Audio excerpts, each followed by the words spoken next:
What's up guys, my name's Ben, welcome to the woods. Today I'm giving you my long-term review of this Commencal Meta AM29. Top to bottom.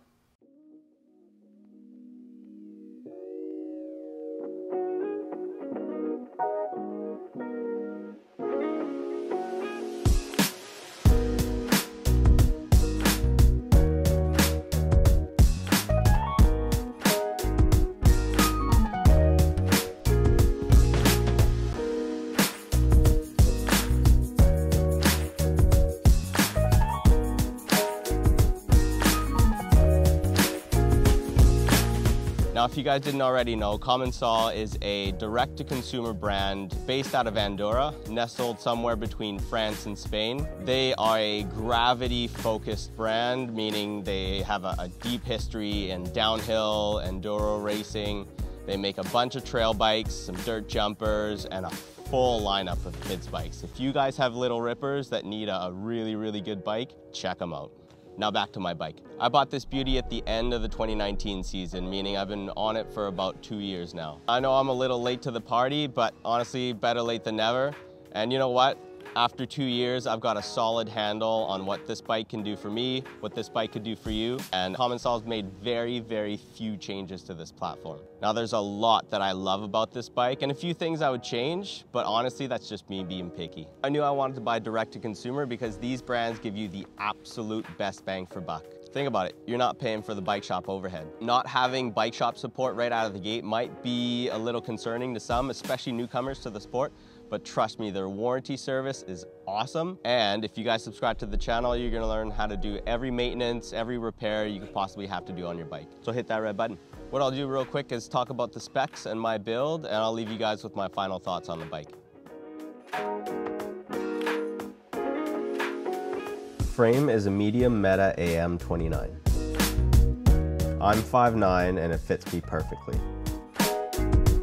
The reach is 445. It has a head tube angle of 65 degrees and a seat tube angle of 76.5. It's the Essential Fox Edition in sand color. It's made from triple butted 6066 aluminum and has 160 millimeters of rear travel. The suspension provided by Fox is a DPX2 in the back and a 36 float with grip damper up front. My bar and stem are Commencal's house brand Ride Alpha. I honestly can't find anything wrong with them and they feel great, so I spent my money on upgrades elsewhere. My pedals are Crank Brothers stamps, connected to SRAM Descendant 170mm cranks, linked together with a SRAM Dub press fit bottom bracket. For the drivetrain, it has a SRAM GX shifter and derailleur, linked to a 10 to 50 tooth Eagle cassette. To make the climbs easier, I swapped out the 32 tooth chainring with a 28 tooth Black Spire snaggletooth. It has E13 TRS aluminum rims mated to high engagement Formula hubs. The tires the bike came with were Magic Marys up front and some Hans in the back. They were great, I have nothing bad to say about them, but when they wore out, I replaced them with Maxxis. Asseguide 2.5 up front and a DHR2 2.4 in the back. Finally, I replaced the 125mm lev dropper and WTV saddle the bike came with a 150mm 1-up V2 and a Cro-Mag Trailmaster. I love the long mud hugger up front and the little Mucky Nuts fender in the back. Keeps the mud out of my eyes, off the camera, and out of the linkage. I also slapped on a 1-up Bash Guide V2 and an EDC pump combo just underneath the water bottle. Alright, enough of this bike porn. How about I let you guys know how this thing rides?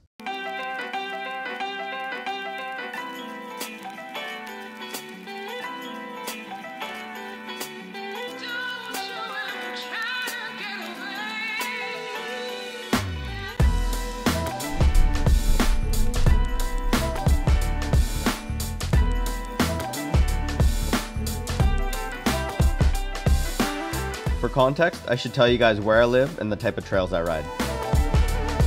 I live in beautiful British Columbia, Canada. home of the infamous Whistler Bike Park and Vancouver's North Shore. I ride a mix of wet, rooty, rocky trails most of the year, and in the height of the summer, they get quite dry, loose, and dusty.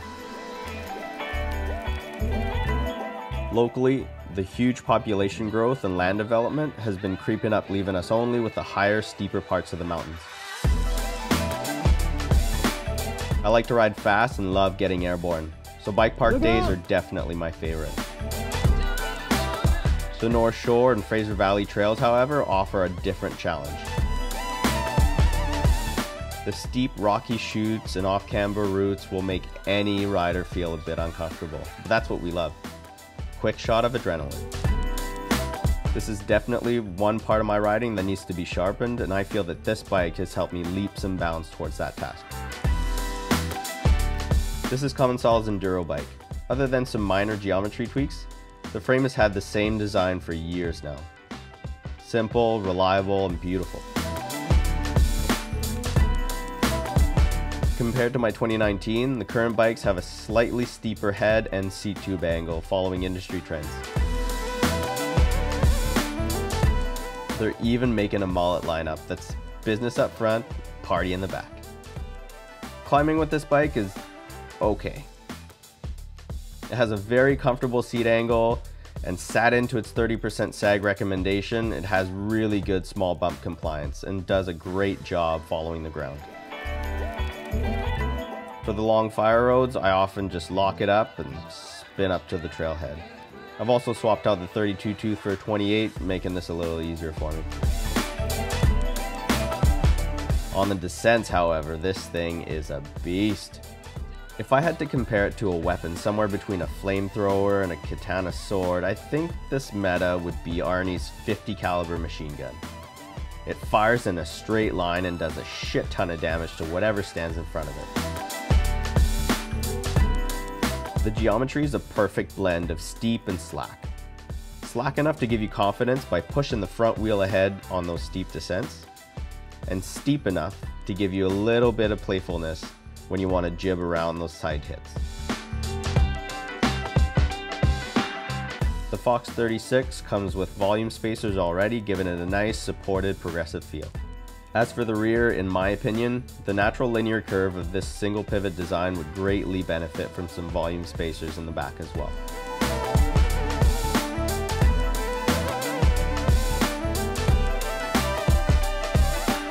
I added one to the DPX2 and now it feels supported with a more progressive curve, as well as having better small bump sensitivity.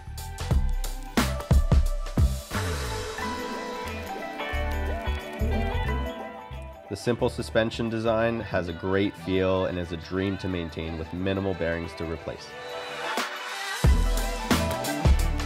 As for jumping, well, as I said before, the weight of this bike plays very well with high speeds and big jumps. It just loves being in the air, and I love the stable, level feel it gives me while airborne. It's never bucked me forward or sideways unless I'm carving up the lip to lay out a whip. This is my first 29er. Like most of you out there trying to decide between the two wheel sizes, I had some concerns. Being a smaller rider at 5'9", I was concerned with hitting the rear tire while squashing down for drops, but I can happily say that this is something that has never happened to me. My other concern was the cornering. I know that smaller wheels and a slightly shorter wheelbase is better on those tight tracks, but to be honest, the larger wheels and wheelbase has made me into a better rider. If I can muscle this monster truck through hairpin 180-degree turns, I can do it on any bike. The biggest revelation with regards to the bigger 29-inch wheels was how fast they gain momentum and get up to speed. A few pedal strokes and I'm at trail speed, pulling away from the sorry sobs behind me. And once I'm going, there's very little that can slow me down. Which leads me to my next point, the brakes. Most newer all-mountain bikes in this category come with 4-piston disc brakes with large diameter rotors for maximum braking power and control. My build came with large 200mm rotors, but the single piston SLX brakes always leave me wanting a bit more grab.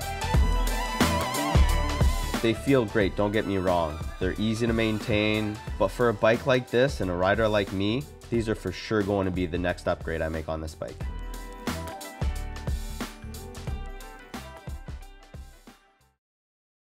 Now, when I was shopping for this bike, I wanted the true do-it-all. I wanted the bike that didn't give me the easy out. You know, the one that says, oh, looks pretty big, but I don't have the right bike. This thing makes no compromise, has no excuses, and that's the bike for me. If you guys have any questions at all, leave them in the comments below, and I promise to get back to you. Thanks for watching, and I'll see you in the next one.